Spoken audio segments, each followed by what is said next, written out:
नमः शिवायेति शिवं प्रपद्ये शिवः प्रसीदेति शिवं प्रपद्ये शिवात् परं नेति शिवं प्रपद्ये शिवोऽहमस्मीति शिवं प्रपद्ये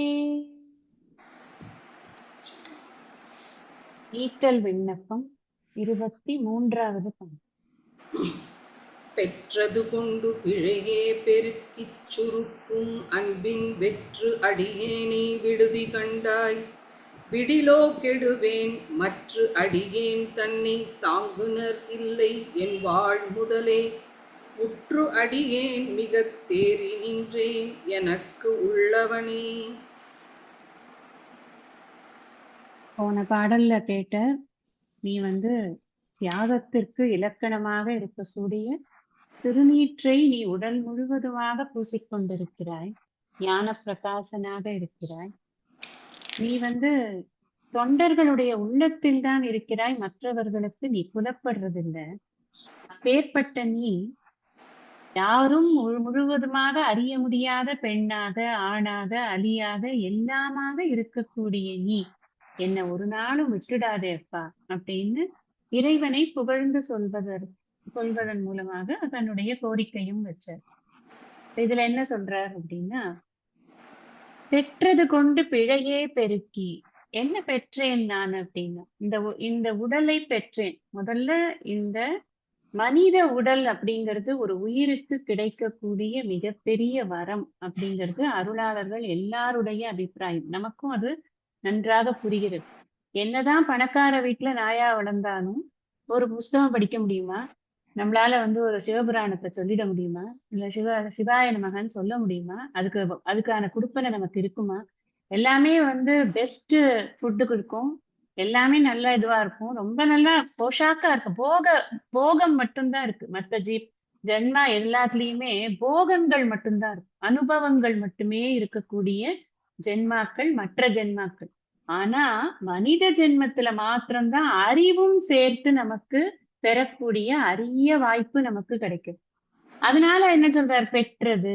என்ன பெற்றேன்னா, இந்த உடம்பு நீ கொடுத்தது தானே அப்பா. எவ்வளவோ கஷ்டப்பட்டு எத்தனையோ புண்ணியங்கள் பண்ணினதுக்காக நீ இந்த உடம்ப எனக்கு கொடுத்திருக்க. நான் என்ன பண்றேன்னா, அதை கொண்டு நான் என்ன பண்ணிருக்கணுமா இருந்ததுன்னா, உன் மீது அன்பு செலுத்தி உன்னையே என் சிந்தையில வைத்திருக்கணுமா வேண்டாம்? அதுதானே நான் பண்ணிருக்கணும். நான் பண்ணது பிழையே பெருக்கி. பிழையே அப்படின்னு சொன்னா, எதெல்லாம் சாஸ்திரத்துல இது செய்யக்கூடாதுன்னு சொல்லியிருக்கோம். இது செய்யக்கூடாதுன்னா நான் அதர்மத்துல போனேன்னு அர்த்தம் இல்ல. இந்த இடத்துல நான் அதர்மம் பண்ணிட்டேன் அப்படின்னு நம்ம புரிஞ்சுக்க வேண்டியது அவசியம் கிடையாது. ஏன் சொல்றேன் அப்படின்னா, இவருக்கு இறைவன் மீது பக்தி இருக்கிறது.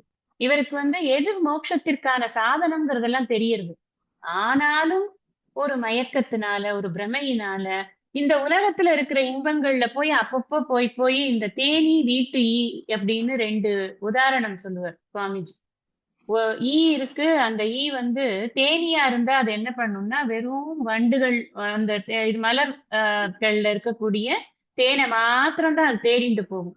ஆனா இந்த ஹவுஸ் ஃபிளை இருக்கே, வீட்டு ஈ, அது என்ன பண்ணும்னா, அது ஸ்வீட்லயும் போய் உட்காரும், நரகல்லையும் போய் உட்காரும். நான் அந்த மாதிரி தானே. நான் என்னோட நிலைமையே எப்படி இருக்கு அப்படின்னா, எனக்கு நல்லதும் தெரியறது. ஆனா நல்லதை நான் தேடாம நான் போய் எப்ப பார்த்தாலும் போய் வேண்டாத விஷயத்துல பண்றதுனால நான் பிழைய பண்றேன். நான் இதுல இன்னொரு அடிஷனல் இது என்ன, நீ எனக்கு குருவா சொல்லிருக்க, சொன்னப்புறமும் நான் பண்றேன் பத்தியா, அப்ப அது தப்பு தானே. அது நான் தெரியாம தப்பு பண்ணினா அது வேற. நான் தெரிஞ்சே தப்பு பண்றது எவ்வளவு பெரிய தப்பு அது. அதை நான் உணர்வேன்ப்பா. நான் பிழையே பெருக்கி, அது கொஞ்சமா பண்ணல, தினம் பண்றேன், க்ஷணம் பண்றேன். பெருக்கின multiply. I am multiplying my mistakes. நான் இப்ப ஒரு தடவை தப்பு பண்ணிட்டேன் அப்படின்னு என்ன மன்னிச்சுக்கோப்பா அப்படின்னு சொல்றதுக்கு எனக்கு வாயே இல்லை. ஏன்னா நான் சொல்றதுக்குள்ள இன்னொரு தப்பு பண்ணிடுறேன். நான் the moment I realise I do another mistake. So நான் மிஸ்டேக்ஸ் தான் மல்டிப்ளை ஆயின்னு இருக்கே தவிர்த்து அதற்கான தீர்வுகள் எனக்கு மல்டிப்ளை ஆக மாட்டேங்கிறது. இதான் என் நிலைமை. என் நிலைமை இப்படி இருக்கு, இவ்வளவு மோசமா, நான் என்ன பண்ணுவேன்? அப்ப அது ஏன் நடக்கிறது அப்படின்னா, அடுத்த வரியில சொல்லிட்டேன், சுருக்கும் அன்பின். என்னோட மனசுல இந்த இறைவனை தவிர வேற சிந்தனை இல்லாம இருந்தா நான் போய் ஒரு அல்பமான இன்பத்தை தேடி போவேனா? நான் போக முடியுமா? அப்போ அது போகுது அப்படின்னாலே என்ன அர்த்தம்னா, அந்த அன்பு முழுவதுமாக உன்கிட்ட இல்லைன்னு அர்த்தம். சுருக்குறேன் நான். கொஞ்சமா வச்சிருக்கேன். காத்தால 1 ஹவர் பூஜை. அந்த 1 ஹவர்க்குள்ளேயே நான் ஜெபத்தையும் பண்ணிடுவேன், அர்ச்சனையும் பண்ணிடுவேன், அபிஷேகமும் பண்ணிடுவேன், எல்லாமே முடிச்சிடுவேன். ஏன்னா அதுக்கப்புறமா எனக்கு வேலை இருக்கு. என்ன வேலை இருக்கு? வெட்டி முறிக்கிற வேலை இருக்கு எனக்கு. என்னென்னவோ வேலை இருக்கு. ஆனா உன்னை நினைக்கிறதுக்கு எனக்கு வேலை இல்ல. எனக்கு டைம் இல்ல. I don't have time for that. ஆனா நான் சுருக்குறேன். அதாவது பொய்யே பேசி பொழுதை சுருக்கி அப்படிங்கிறார். இவரே தான் இப்ப வேற ஒரு இடத்துல சொல்றார் இல்லையா? பொய்மையை பெருக்கி புலையனேனை பொழுதினை சுருக்கி பொழுதினை புத்தலை சுருக்கிங்கிறார். அப்ப புலையனே. அந்த புலையனேன் அப்படின்னு ஏன் புலையனேன்னு சொல்றாரு அவர்? அந்த இடத்துலயுமே புலையன்னா யாரு அப்படின்னா, உடலை விற்பவன். என் தன் உடலையும் இல்ல, ஏதோ ஒரு மாம்சத்தை விற்கிறவன் தான் புலையன். புலையனுக்கு என்ன இது தொழில்னா மாம்சம் விற்கிற தொழில். அதாவது வேட்டையாடி மாம்சத்தை விற்கிற தொழில். நான் என்ன பண்றேன்னா என்னோட உடம்பு அந்த மாதிரி நான் யூஸ் பண்ணிடுறேன். அதனால நான் புலையன் அப்படின்னு இங்கேயே முன்னாடி சொன்னார். தன்னை புலையன்கிறதுல நிறைய இடங்கள்ல சொல்லி இருக்காரு அவர். உடல் ரீதியான ஒரு இச்சை இருக்கக்கூடியவர்கள், உடலை முக்கியம் என்று நினைக்கக்கூடியவர்கள் அத்தனை பேரும் அவரை பொறுத்தன வரைக்கும் புலையர்கள் தான். அதுல வந்து அவருக்கு இது இல்ல, டவுட் இல்லை. அதே நிறைய தடவை சொல்லியிருக்கு. இப்ப நான் அந்த சுருக்கும் அன்பின் வெற்று அடியேன். நான் அடியாருன்னு நான் ஒண்ணு சொல்லிட்டு இருக்கேன்ப்பா. நானும் போட்டுட்டு இருக்கேன். நிறைய விபூதி எல்லாம் வச்சுட்டு இருக்கேன். ருத்ராட்சம் எல்லாம் போட்டுட்டு இருக்கேன். நான் எப்ப பாரு நமசிவாயன் வாயில வேற நாமம்லாம் சொல்லிட்டு இருக்கேன். ஆனா உண்மையான அன்பு உள்ளத்தில் முழுமையாக இல்லை. அது சுருக்கப்பட்டிருக்கிறது. அதனால நான் வெற்று அடியேன். ஆனா வெளியில என்ன பார்த்தானா எல்லாரும் என்ன நினைப்பாங்க? ஐயோ, சிவாச்சாரியார் வந்திருக்கு, அவருக்கு நாம எல்லா பணிவிடைகளும் செய்யணும், உபச்சாரம் எல்லாம் பண்ணணும், அவருக்கு நிறைய இது பண்ணணும் அப்படின்னு அவங்க நினைப்பாங்க. ஆனா உண்மை நிலைமை என்ன அப்படின்னா, நான் ஒரு வெற்று அடியேன். இதை விட ஹானஸ்டா தன்னை பத்தி யார் சொல்லிப்பா? சொல்லிக்க மாட்டா யாருமே. நான் வெற்று அடியேன்னு போய் நம்ம சுவாமி கிட்ட சொல்லுவோமா? நான் சொல்ல மாட்டேன். நம்மளுக்கு மனசு வராது. நான் பத்தியா நேத்திக்கு உனக்கு அதை பண்ணினேன், நான் பத்தியா நேத்திக்கு உனக்கு அப்படி ஒரு அர்ச்சனை பண்ணிருக்கேன், நான் உனக்கு இப்படி ஒரு அபிஷேகம் பண்ணிருக்கேன். என்னமோ நாமளே நம்மளோட சொந்த இதை எடுத்து பண்ணிட்டா மாதிரி. இங்க இருக்கிற எல்லா திரவியமும் அவருதுதான், அவரது எடுத்து அவருக்கே பண்ணிட்டு இருக்கோங்கிற அந்த தன்மை கூட இருக்காது. அது எல்லாமே அகங்காரத்தோட வேலையில நடக்கக்கூடிய விஷயங்களாக இருக்கும். அதனால இவர் சொல்றது என்ன அப்படின்னா, நான் ஒரு வெற்று அடியேன். நான் வந்து அடியவர் மாதிரி ஒரு வேஷம் போட்டுட்டு நானும் ஒரு அடியானா இருக்கேன்னு நானும் இருக்கேன், அவ்வளவுதான். அப்படி இருக்கேன். என்னை விட்டுடாத. விடுதி கண்டாய், தயவு செய்து என்னை விட்டு விடாதே. விடிலோ கெடுவேன். அந்த இடத்துல நிறுத்தணும். விடிலோ, நீ விட்டுட்டியானா என்ன நடக்கும் நீ யோசிச்சு பாரு. எனக்கு யாராவது இருக்காங்களா? யாருமே கிடையாது. உன்னை தவிர யார்கிட்டயும் நான் சரணாகதி பண்ண முடியாது. ஏன்னா என்னோட மிஸ்டேக்ஸ பொறுத்துக்கிறதுக்கு நீ ஒருத்தன் தான் இருக்க. அதனால நீ விட்டுட்டியானா நான் கெட்டு போயிடுவேன். கெட்டு போயிடுவேன்னா என்ன அர்த்தம்? இந்த பிறவி எனக்கு பாழ்பட்டு விடும். பிறவி போயிடும். இப்படியே நான் வெளியில இருக்கக்கூடிய இன்பங்களை நோக்கி போயிட்டே இருப்பேன். அதனால எனக்கு கர்மா ஜாஸ்தியாகும். அந்த கர்மாவனால அந்த கர்மா பலனை தீக்கிறதுக்கு மீண்டும் மீண்டும் மீண்டும் பிறப்பேன். அப்படி என்னுடைய புருஷார்த்தத்தினுடைய லட்சியமானது கெட்டு போயிடும். அதனால நான் கெட்டு போயிடுவேன். அதனால என்னை விட்டுடாது. மற்ற அடியேன் தன்னை தாங்குனர் இல்லை. அதுதான் சொல்றாரு அடுத்த வரியிலேயே. அவரே அதுக்கு ரீசன் சொல்லிட்டார். நீ விடக்கூடாதுங்கிறது ஏன்னா, என்ன வேற யாரும் தாங்கறதுக்கு இல்லப்பா. அப்பாவை நான் நினைப்பேனா, அம்மாவை நினைப்பேனா, கொண்ட மனைவியை நினைப்பேனா, இல்ல பெற்ற பிள்ளைகளை நினைப்பேனா? அவள்லாம் எத்தனை நாளைக்கு வருவா? எத்தனை எத்தனை நிமிஷத்துக்கு கூட இருக்க முடியும்? யாருமே இருக்க முடியாது. யாராலையுமே உடல் கொண்டு போகும் பொழுது குற்றாலத்தானே அன்றி வேற யார் வருவான்னு கேட்டாரா இல்லையா நம்மளுக்கு? அந்த மாதிரி எனக்கு எப்ப வேணும்னாலும் கேட்கறதுக்கு வரது நீதான். என்னோட மெய்டு சொல்லுவா, எப்ப பார்த்தாலும் முருகா அப்படின்னா, எதுக்கு சும்மா சும்மா அவரை கூப்பிட்டுக்கிட்டே இருக்கீங்க அப்படின்பாவ. அவர் ஒருத்தர் தான் இந்த மாதிரி நீ கேட்கிற மாதிரி கேட்காம வருவார் தெரியுமா அப்படின்பேன் நான். அதனால எதுக்கு கூப்பிடுறேனே கேட்காம நான் கூப்பிட்ட உடனே எனக்காக வரக்கூடியது யாருன்னா அந்த இறைவனை தவிர யாருமே வர முடியாது. அதனால சொல்றாரு, உன்னை தவிர யாருமே இல்லப்பா. அதுதான் நான் திரும்ப மற்ற ஒரு பற்று இல்லேன் அப்படின்னு முன்னாடியே சொல்லியிருக்கார். இங்கேயே என்ன சொல்றாரு? மற்ற அடியேன் தன்னை தாங்குனர் இல்லை. என்ன தாங்குறது எப்ப தாங்குறதுங்கிறது வரும்? தாங்குறதுங்கிறது விழும்போதுதான் வரும். நான் நின்றுட்டு இருக்கச்சே என்ன தாங்குவாளா யாராவது? நான் நல்லா நிக்கிறச்சே இருங்க உங்களை பிடிச்சுக்கிறேன் அப்படின்னா, எதுக்குமா பிடிச்சுக்கிறேன், கொஞ்சம் நகர்ந்து நில்லு அப்படின்னு நாமளே தள்ளி விட்டுற மாட்டோமா? நாம துவண்டு இருக்கும். வேற ஒரு இடத்துல சொன்னார், இதே இதுக்குள்ளேயே முன்னாடி நம்ம பார்த்தோம். தளர்கிறேன் நான் தளர்ந்து போயிருக்கேன். நான் ஏன் தளர்ந்து போறேன்னா, என்னால மேனேஜ் பண்ண முடியல. என்னோட மனசுல இருக்கக்கூடிய ஆசைகளை என்னால மேனேஜ் பண்ண முடியல. அதனால நான் தளர்ந்து போயிருக்கேன். தளர்ந்த போதுதான் தாங்கறதுக்கு ஒரு கரம் வேணும். நான் தளர்ந்து இருக்கிற நிலையில நீ என்ன தாங்கறதுக்கு உன்னை தவிர வேற யாரும் இல்லை. நமக்கு எப்பவுமே நாம வந்து ஒரு டிராஜிக் மொமெண்ட்ல இருக்கோம் அப்படின்னா, அந்த டிராஜிக் மூமெண்டாவே பாக்குற யாராவது நமக்கு ஹெல்ப் பண்ணுவாங்களான்னா அவங்களால ஹெல்ப் பண்ண முடியாது. இப்ப அதாவது தடுமாற்றத்தில் இருக்கும் பொழுது தடுமாற்றத்தில் இருக்கிறவர்கள் கிட்ட நாம ஹெல்ப் கேட்க முடியாது. எப்பவுமே தடுமாறாத அந்த இறைவன்கிட்ட மாத்திரம்தான் அந்த ஹெல்ப்பை நம்ம கேட்க முடியும். அதுதான் இங்க நமக்கு உணர்த்துற விஷயம். நீ போய் மனுஷனெல்லாம் நம்பி ஏமாந்து போகாத. எந்த மனுஷனும் நமக்கு துணை கிடையாது. அது எவ்வளவு ஸ்வீட் உறவா இருந்தாலும் சரிதான், அது அதுக்குள்ளதான் போடணும். அதனால இறைவனை தவிர எனக்கு தாங்குவதற்கு யாரும் இல்லை. ஏன்னா அதுக்கும் ரீசன் அடுத்த வரி. ஒவ்வொரு வரியும் எவ்வளவு அழகா அமைச்சிருக்காரு, எனக்கு ஆச்சரியமா இருக்கு. இது அப்படியே அவர்கிட்ட இருந்து அவரே வந்திருக்கு, வேற ஒண்ணும் கிடையாது. என் வாழ் முதலே, ஏன் என்ன தாங்குறதுக்கு நீ மட்டும்தான் இருக்கன்னா, எனக்கு வாழ் முதலாகிய போற்றி என் வாழ் முதல் ஆகிய பொருளேன்னு பாடினாரே, அந்த வாழ் முதல் நீதான். முதல்ங்கிறது என்ன? அதை வச்சுதான் கட்டமைக்கிறது. இதை வச்சுதான் கட்டமைக்கிறது. இந்த முதலை வச்சுதான் அப்போ மூல காரணம். எனக்கான மூல காரணமாக நீ இருக்கிறதுனால எந்த இடத்துல நான் சறுக்கிறேங்கிறது கூட உனக்கு நன்றாக தெரியுங்கிறதுனால என்னை நன்றாக அறிந்த நீ என்னை தாங்குவதற்கு சரியான ஆளு. அதனால எனக்கு வேற யாரும் இல்லப்பா, நான் யார்கிட்டயும் போகிறதாவே இல்லை. உற்று அடியேன் மிக தேறி நின்றேன். பா, நான் உன்னையே உன்கிட்டயே நான் சரணடைகிறேன். உன்னை உற்றவனாக இருக்கிறேன். உன் திருக்கழல்களை பற்றினவனாக இருக்கிறேன். உற்றவனாக என்னை நீ என்ன பண்ணணும் அப்படின்னா மிக தேறி நின்றேன். தேறினா நல்ல தெளிவா உங்ககிட்ட வந்திருக்கேன். நான் எதுக்கு? வேற யாரும் என்ன பண்ண முடியாது, எனக்கு காப்பாற்ற முடியாதுங்கிற தெளிவு எனக்கு இருக்கு. எனக்கு ஞானத்துல தெளிவு இருந்தா நான் இந்த தப்பெல்லாம் பண்ண மாட்டேன், அது வேற விஷயம். ஆனா நான் தப்பெல்லாம் பண்ணிடுவேன். ஆனா ஒரு தெளிவு இருக்கு. என்ன தெளிவுன்னா, என்னை காப்பாத்துறது இறைவனை தவிர வேற யாரும் கிடையாது. அதுதான் தேரி அப்படிங்கிறது. தேறி நின்றேன்னா தெளிவாக நான் உன்னிடம் சரணடை.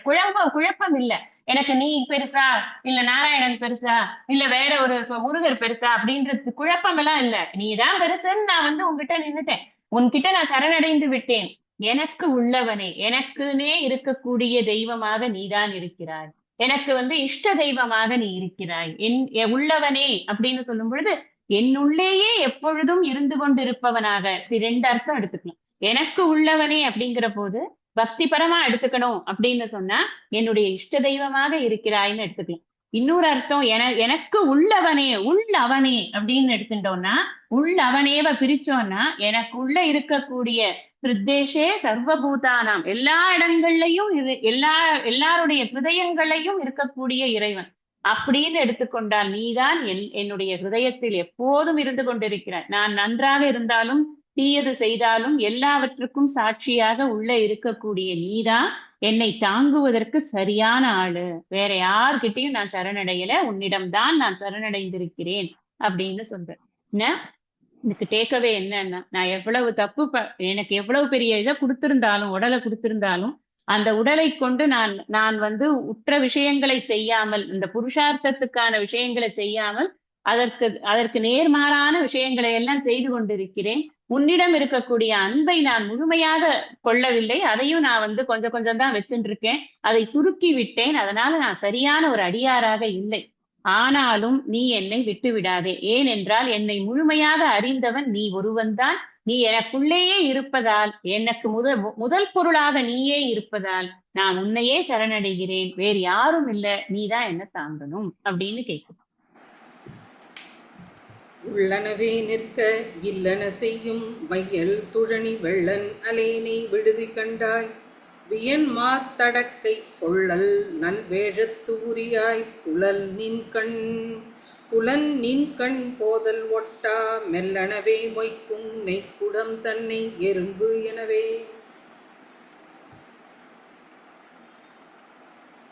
உள்ளனவே நிற்க இல்லன செய்யும். அதாவது இந்த உடம்ப வைத்துக்கொண்டு நான் என்ன பண்ணணும் அப்படிங்கிறது ஏற்கனவே ஸ்ருதி ஸ்மிருதி புராணங்கள் எல்லாவற்றிலும் சொல்லி இருக்கு. நான் எப்படி இருக்கணும் அப்படிங்கிறது எனக்கு சொல்லப்பட்டிருக்கிறது. எல்லா அருள் நூல்களும் நான் எப்படி இருக்கணுங்கிறத சொல்லப்பட்டிருக்கு. இல்லன செய்யும். ஆனா அதெல்லாமே இருந்தாலும் கூட, நிற்க அதெல்லாம் இருந்தாலும் கூட இல்லன செய்யும். அதற்கு மாறான விஷயங்களை எல்லாம் நான் பண்றேன் பத்தியா. அது எப்படின்னா, இந்த மையல் துழனி வெள்ளன். மையல் அப்படின்னு சொன்னா ஒரு மயக்கம் இருக்கு என்கிட்ட. அதாவது மோகம் இருக்கு. மயக்கம்ங்கிறது இந்த இடத்துல என்னன்னா டெல்யூஷன் சொல்றோம் நம்ம ஆங்கிலத்துல. டெல்யூஷன்ங்கிறது என்ன? முடிவெடுக்க முடியாத ஒரு தன்மை. எனக்கு எது புருஷார்த்த நிச்சயம்ங்கிறதுல நான் ஸ்திரமா இருக்க முடியாத ஒரு தன்மை. அது என்ன காரணம்னா என்னுடைய மைண்ட் வந்து வெளியிலயும் உள்ளேயும் போய் போய் வந்து கொண்டிருக்கிற காரணத்தினால நான் வந்து ஒரு ஸ்திர புத்தி இல்லாம இருக்கேன். அதுதான் அந்த மையல் அப்படின்னு, மயக்கம். அது என்ன பண்றது? அது வந்து ஜாஸ்தியா ஒலி எழுப்புறது எனக்குள்ள. அதனுடைய குரல் அதிக. இந்த இடத்துல ஒலி அப்படின்ன உடனே அது ஏதோ சத்தம் போடும் போல இருக்கு உள்ள. அப்படி இல்ல. குழலி அப்படின்னா ஒலின்னு அர்த்தம். ஆனா பேரொலின்னு அர்த்தம். ஆனா அது சத்தம் போடுறதுன்னு அர்த்தம் இல்ல. அதனுடைய வாய்ஸ் வந்து ஜாஸ்தியா இருக்கு. இப்போ நான் வந்து சத்தம் போட்டு சொன்னேன்னா அதை ஒருத்தர் கேட்பாளா இல்லையா? ஒருத்தர் சொன்னேன்னா சத்தம் போட்டு சொன்னா கேட்பாளா இல்லையா? அத கேட்கலங்கிற பொய்ப்பு என் குழந்தையே வருது. அது நான் சொல் பேச்ச கேட்கலனா நீ பண்றியா இல்லையா அப்படின்னு கேட்பாளா இல்லையா? அது மாதிரி எனக்கு உள்ள இந்த மயக்கத்தின் ஒலி வந்து அதிகமா இருக்கு. எது எனக்கு செய்ய வேணுங்கிறது எனக்கு தெரியறது. எனக்கு ஸ்கிரிப்சர்ஸ் வந்து அதை உணர்த்தி கொண்டுதான் இருக்கிறது. ஆனா இது ஜாஸ்தியா இருக்கப்பா. இந்த வாய்ஸ் வந்து ரொம்ப ஜாஸ்தியா இருக்கு. வெள்ளன் வெள்ளன் அலேனை. வெள்ளன் அப்படின்னு சொன்னா கெட்டவன். நான் ரொம்ப கெட்டவன்ப்பா. இந்த நான் நான் நான் அந்த கெட்டவனா இருக்கக்கூடிய என்னை, அலேனை அப்படின்னா வெள்ளனாக இருக்கக்கூடிய என்னை. நான் ரொம்ப கெட்டவன். ஏன் கெட்டவன்னு தன்னை சொல்லிக்கிறாருன்னா, எதுபடி போகணுமோ அதுபடி போகாம, இறைவன் காட்டிய பாதையில் போகாம வேற பாதையில போகக்கூடியவன் கெட்டவன். அவ்வளவுதான். அதுக்கு என்ன இது காரணம்னா, உடல் மீது இருக்கக்கூடிய இச்சையினால் நான் உடலுடைய சுகத்துக்காக நான் போறேன். அப்படி உடல் மனம் புத்தி தான் முக்கியம்னு நினைத்து கொண்டு போறேன்னா நான் கெட்டவனாகத்தான் இருக்கணும். அதனால தன்னை கெட்டவன்னு சொல்லிக்கிறார் அவர். எப்படி எப்படி இந்த நாயேனை அப்படிங்கறதெல்லாம் எப்படி சொல்றாரோ அது போலவே இதையும் சொல்லிக்கிறார். அப்படி இருக்கிறவன நீ விட்டுறாத. இதுல என்னன்னா, எனக்கு என்ன பண்ணணும்னு தெரிஞ்சும் கூட நான் வந்து அதை பண்றது இல்ல. அது அந்த பண்ணாததுனால நான் கெட்டவனா இருக்கேன். அதுக்கு காரணம் எனக்குள்ள ஏற்பட்டிருக்கக்கூடிய இந்த பிராந்தி தான், இந்த மயக்கம் தான். அந்த மயக்கம் வந்து என்ன ஓவர் பவர் பண்ணி என்ன வந்து நீ போ வெளியில போய் இன்பம் அனுபவின்னு சொல்லி என்ன விடுறது. அதனால நான் கெட்டவனா இருக்கேன். அதுக்காக நீ என்ன விட்டுடாதேப்பா. ரீசன் உனக்கு சொல்லிடுறேன் அப்படின்னு. வியன் மா தடக்கை பொள்ளல் நல் வேழத்து உரியாய். அந்த யானையை சொல்றதுக்கு எவ்வளவு வார்த்தைகள். முன்னாடி ஒரு இடத்துல பார்த்தோம். தேனியை சொல்றதுக்கு அத்தனை வார்த்தைகள் போட்டார். வியன் வியன் வியக்கக்கூடிய மா தடக்கை, மிகப்பெரிய தும்பிக்கையை கொண்ட பொள்ளல் அப்படின்னா அந்த தும்பிக்கைக்கு நுனியில ஒரு ஓட்டை இருக்கு. ஏன்னா அது சாப்பிடறதுக்குலாம் அந்த ஓட்டை, மூச்சு விடுறதுக்குலாம் அந்த ஓட்டை வச்சிருக்கு இல்லையா? பொள்ளல்னா பொத்துறதுன்னு இருக்கும். அந்த ஓட்டை இருக்கக்கூடிய நல் வேழத்து உரியாய், நல்ல பெரிய யானையை உரித்து அதை போர்த்தி கொண்டிருக்க உரியாய் புலன் நின்கண் போதல் ஒட்டா. எப்பேற்பட்ட யானையையே உரிச்சு போர்த்தி கொண்டிருக்கக்கூடிய உன் மீது என்னுடைய புலன்கள் வரமாட்டேங்குது. இந்த புலன்கள் எங்க நிக்கணும்னா உன்கிட்ட நிக்கணுமா இல்லையா? அது நிக்க மாட்டேங்குது. அது என்ன பண்றதுன்னா இந்த உலகத்துக்கு விட்ட போயிட்டு இருக்கு. இன்பம் எதுல கிடைக்கும் அப்படின்னு 5 துவாரத்துல இருந்தும் ஏதாவது ஒரு துவாரம் வந்து எக்ஸஸா இன்பம் தராதான்னு கிடந்து அலையிறது. அதனால போயிட்டே இருக்கு. பொள்ளல் நல் வேழத்து உரியாய் புலன் நின்கண் போதல் ஒட்டா. அது எப்படி இருக்கு தெரியுமாப்பா? அதுக்கு ஒரு உவமை சொல்றேன் கேளுங்க. இவருக்கு இருக்கிற துக்கத்துல இவருக்கு வந்து உவமையும் கூட அழகழகா வரும். இந்த துக்கத்துல நமக்கு பேசவே வராதுன்னா இவருக்கு பேசுறதுக்கும் வருது. உவமையும் அதுக்கு மேல வந்து கொட்டுறது. அதுதான் அந்த மேதா விலாஸ். மெல்லனவே மொய்க்கும் நெய்க்குடம் தன்னை எறும்பு எனவே. ஒரு குடத்துல நெய்ய வச்சாச்சு அப்படின்னு சொன்னா எறும்புக்கு சொல்லிட்டு வர வேண்டியது இல்லை. தயவு செஞ்சு எறும்பு அவர்களே நீங்க வாருங்க, இந்த இடத்துல நெய் வச்சிருக்கோம், நீங்க வந்து எடுத்து சாப்பிடுங்க அப்படின்னு எல்லாம் சொல்ல வேண்டியது இல்லை. அதுக்கு அந்த ஆல்ஃபாக்டரி சென்சஸ் வந்து அவ்வளவு பிரகாசமா வச்சிருக்காரு பகவான். என்ன பண்றதுன்னா நீ வச்சியா இல்லையா, நான் உடனே வரேன் பாரு அப்படின்னு நம்ம அப்படியே அசந்து மறந்து எங்கேயாரும் போனோம்னா போதும். அது பூராத்தையும் சூன்றது அந்த எறும்பு. இந்த மெல்லனவே மொய்க்கும் நெய்க்குடம். இந்த நெய்க்குடத்துக்கு எப்படி சொல்லாமலேயே இந்த எறும்பு போறதோ அது மாதிரி எனக்கு இந்த 5 புலன்களுக்கான விஷயங்கள் ஏதாவது ஒண்ணு பட்டுடுத்துனா போறோம் கண்ணுல, அது நோக்கி போயிடுறதுப்பா. தானா போறதுப்பா. அது தானா போறது. எப்படி இந்த எறும்பு போறதோ அது மாதிரி தானா போறது. அதனால நீ என்னை விட்டுடாத. எனக்கு மேனுபேக்சரிங் டிஃபெக்ட் எல்லாம் நிறைய இருக்கு. அதனால நீ என்னை வந்து காப்பாத்து அப்படின்னு கேக்குறாரு.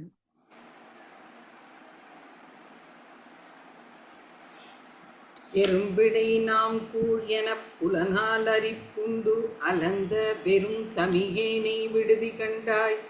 வெய்ய கூற்று ஒடுங்க உறுங்கடிப்போது அவையே உணர்வு உற்றவர் உம்பர் உம்பர் பெரும் பதமே அடியார் பெயராத பெருமையனே.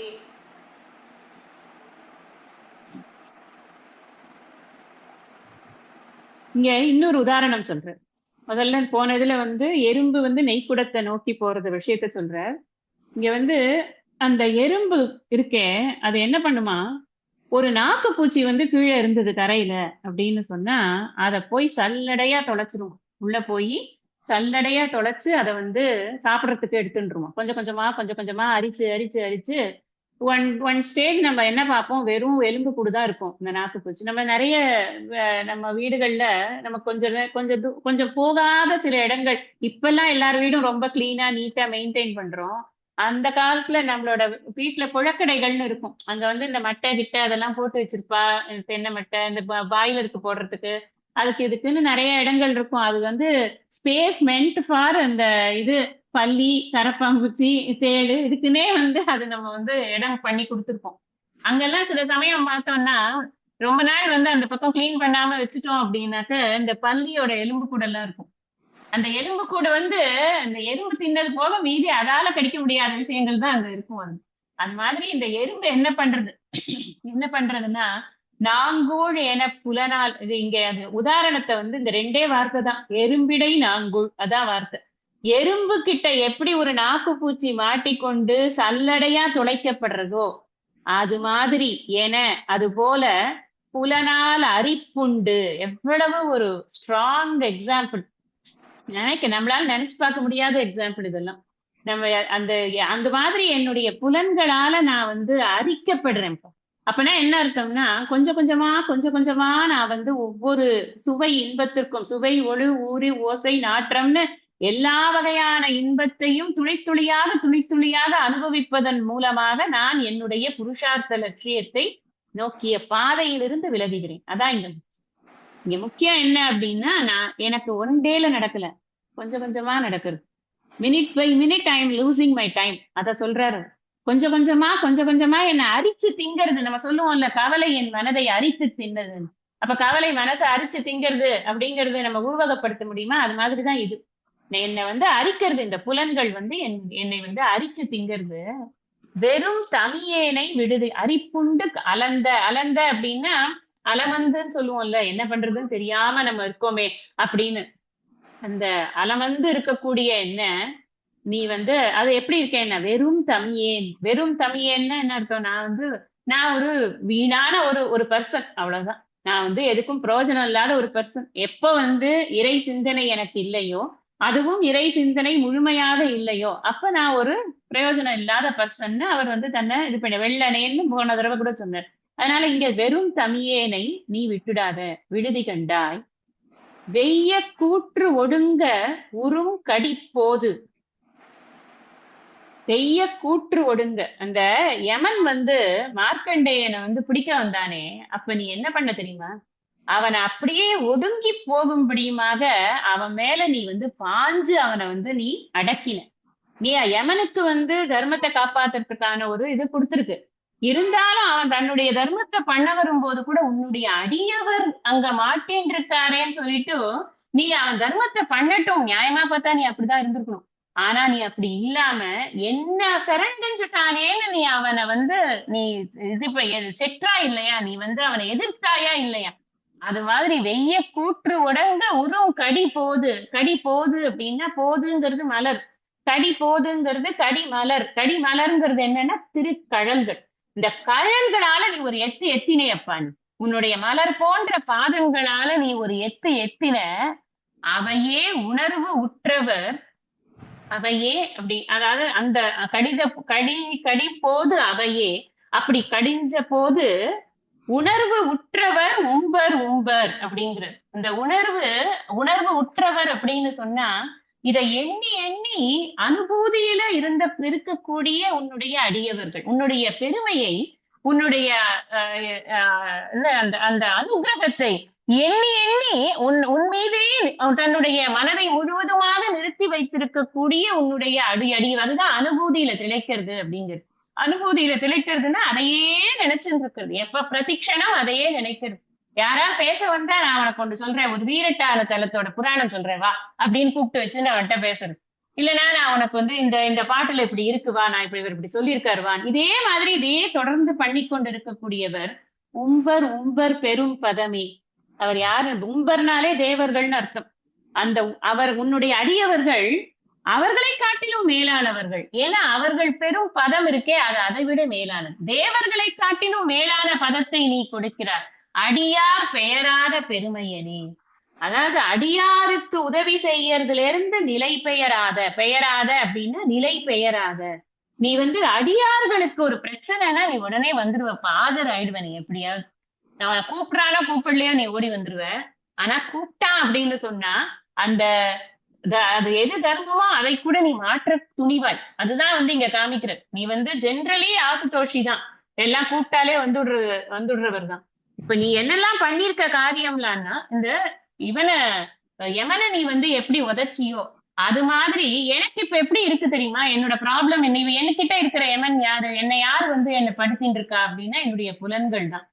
இந்த புலன்கள் என்ன பண்றதுன்னா, எறும்பு எப்படி நாக்கு பூச்சியை கடிச்சு தின்னு அதை வந்து எலும்பு கூட ஆக்கின்னு இருக்கோ, அரிச்சு அரிச்சு, அது மாதிரி இந்த புலன்கள் என்னை அரித்து கொண்டிருக்கின்றன. அதனால் நான் வெறும் வீணா போய்க் கொண்டிருக்கிறது என்னுடைய பிறவி. நீ என்னை விட்டுடாத. ஏன்னா நீ அந்த மார்க்கண்டேயனுக்காக உயிரை பறிக்க வந்த யமனை நீ உதைத்து மார்க்கண்டேயனை காப்பாற்றினாயே, அதை நான் நினைவுபடுத்துறேன் உனக்கு.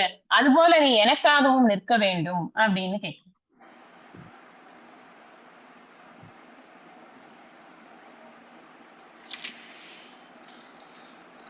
பெருநீரறச் சிறுமீன் துவண்டு ஆங்கு நினைப்பிரிந்த பெருநீர்மையேனை விடுதி கண்டாய். வியன் கங்கை பொங்கி வரும் நீர்மடுவுள் மலை சிறு தோணி வடிவின் வெள்ளை குறுநீர் மதி பொதியும் சடை வானம் கொழுமணியே. அழகான பாட்டு. எவ்வளவு அழகான உவமைகள், எவ்வளவு அழகான வர்ணனைகள்னா என்ன சொல்றதுன்னே தெரியும். பெருநீர் அற சிறுமீன் துவண்டு. இப்போ பெருசா ஒரு நீர்நிலை இருக்கு. அந்த நீர்நிலையில நீர் வற்றி போச்சுன்னா அந்த மீன்களோட கதி என்ன ஆகும்?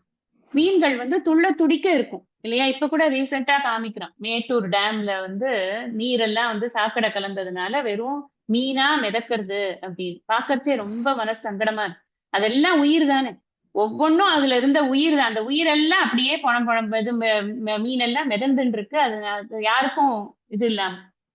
அது எதுக்கு சொல்றேன் அப்படின்னா, அந்த அந்த தண்ணீர் வற்ற வற்ற அந்த மீன்களுக்கு ஆக்சிஜன் கிடைக்காது. நீர்ல இருந்து தான் அது எடுத்துக்கிறது ஆக்சிஜன். அதனால அது துள்ள துடிக்க இருக்கு. அந்த சிறுமீன் துவண்டு அப்படி இருக்கும் இல்லையா? அத உதாரணமா நீ புரிஞ்சுக்கோ. அது மாதிரி ஆங்கு நினைப்பெரிந்த, பாரு, உன்னையே எப்பொழுதும் நினைத்து கொண்டிருக்க வேண்டிய நான் உன் நினைவு பிரிந்து உன்னை பத்தி நினைக்காம இந்த உலக நினைவாக நான் இருக்க வெறு நீர்மையேனை. வெறு அப்படின்னு சொன்னா வெறுவுதல் அப்படின்னு சொன்னாலே பயப்படுறது. நான் பயமா இருக்கு. இப்ப நீங்க நம்ம உயிருக்கு உயிர் போகிற சமயத்துல நம்மளுக்கு ஃபர்ஸ்ட் வரக்கூடிய உணர்ச்சி என்ன? ஃபர்ஸ்ட் வரக்கூடிய உணர்ச்சி பயம்தான்.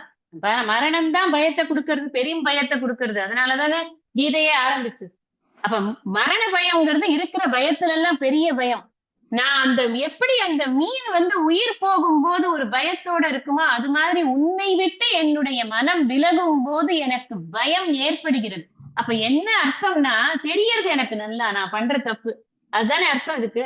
எவ்வளவு எனக்கு தப்பு பண்றேன்னு தெரியறது, அதனாலதான் பயம் ஏற்படுகிறது. நீர்மையேனை, அப்படிப்பட்ட தன்மை கொண்டவனை நீ விட்டுடாத. நான் தெரிஞ்சு தப்பு பண்றேன், அகங்காரத்துல தப்பு பண்றேன்னு நினைச்சுக்காத. என்னுடைய புலன்கள் என்னை இட்டு செல்வதனால் தான் அந்த தப்பு நடக்கிறது. அதனால எனக்கு பயத்தோடு தான் அந்த தப்பை பண்றேன். அதனால நீ என்னை விட்டுடாத. வியன் இந்த அடுத்ததுதான் ரொம்ப அழகு சுவாமிக்கு போட்டிருக்கக்கூடிய அடைமொழி. வியன் கங்கை பொங்கி வரும் நீர் மடுவுள் மலை சிறு தோணி வடிவின் வெள்ளை குறு நீர் மதி பொதியும் சடை. என்ன உன் சடையில இருக்கு அப்படிங்கறத அப்படியே அழகா காமிக்கிற. எப்படி இருக்குன்னா, ரொம்ப வியக்கத்தக்க அந்த கங்கை நதியானவள் பொங்கி வரும் பொழுது அதை இங்க பூமியில வாங்கறதுக்கு ஆள் இல்லாம உன்னுடைய சடையில் வாங்கி கொண்டாள். அந்த சடையில வாங்கி கொண்ட அந்த கங்கை நீர் இருக்குல்ல, அதுல ஒரு தோணியையும் வாங்கி கொண்டாள். அது எதுன்னா அந்த சந்திர பிரபை. அந்த சந்திர பிரபை எப்படி இருக்குன்னா அது ஒரு தோணி மாதிரி இருக்கான். அது அந்த கங்கை நீர்ல இருக்கக்கூடிய அழகான தோணி வடிவின் வெள்ளை குறு நீர் மதி பொடியும். இப்ப அந்த ரொம்ப பிரகாசமாக இருக்க குரு அப்படின்னா நன்றாக பிரகாசமாக இருக்கு. நல்ல பிரகாசமாக இருக்கக்கூடிய அந்த இது இருக்கே சந்திரனுடைய அந்த பிறை இருக்கே, அது பொதிந்து இருக்கக்கூடிய சடை. இந்த சடையை பார்த்தானா நமக்கு இந்த இடத்துல ஒரு பிறை இருக்கு, அப்படியே கங்கா மாதா ஒரு படம் போட்டிருக்கு. இவர் அதை வர்ணிக்கிறார், அந்த கங்கையில தோணி விட்டுருக்கப்பா நீ பெரிய ஆளு நீ அப்படின்னு. அப்படி பொதியும் சடை வானம் கொழுமணியே. வான கொழுமணியே அப்படின்னு சொன்னா இறைவனை சிதாகாச ரூபமாக பார்ப்பது அப்படிங்கிறது இவருடைய வழக்கமா இருந்து கொண்டிருக்கு. வானம் அப்படின்னு சொன்னா ஆகாசம்னு அர்த்தம். கொழுமணியே அப்படின்னா சுடர்னு அர்த்தம். அதாவது சிதாகாச ரூபமாக சித் பிரகாசமாக இருக்கக்கூடிய அந்த இறைவனை நம்மளுடைய ஹிருதயாகாசத்துல பார்க்கிறார் அப்படின்னு அர்த்தம். இந்த ஹிருதயாகாசத்துல உன்னை நான் பார்க்கிறேனப்பா, நீ எப்படி இருக்க அப்படின்னா அந்த செஞ்சடை அப்படியே விரிஞ்சு இருக்கு, அதுல கங்கா மாதா இருக்கா, அதுல இந்த சந்திரன் தோணி போல இருக்கிறான், இதெல்லாம் பார்க்கிறேன். ஆனாலும் என்னுடைய மனம் உன்னிலேயே நிலைத்து இருக்காமல் வெளியில் சுற்றுகிறது. அந்த சுற்றுகிற மனதை நான் தப்புதான் பண்றதுன்னு தெரியறது எனக்கு. ஆனா நீ என்ன விட்டுடாத அப்படின்னு நான் அந்த துடிக்கிறேன். தப்பு பண்ணும் போதெல்லாம் நான் அதை நினைச்சு நினைச்சு துடிக்கிறேன். I regret for my mistakes அப்படிங்கிறது. மேற்கொண்டு நம்ம நாளைக்கு சத்சங்கத்துல படிப்போம். மூர்த்தி எல்லாம் வாழி, எங்கள் மோன குரு வாழி, அருள் வார்த்தை என்றும் வாழி, அன்பர் வாழி பராபரமே. ஓம் சாந்தி சாந்தி சாந்தி. ஹரிஹி ஓம். திருச்சிற்றம்பலம். தென்னாடுடைய சிவனே போற்றி, எந்நாட்டவர்க்கும் இறைவா போற்றி. சிற்றம்பலம் தில்லையம்பலம்.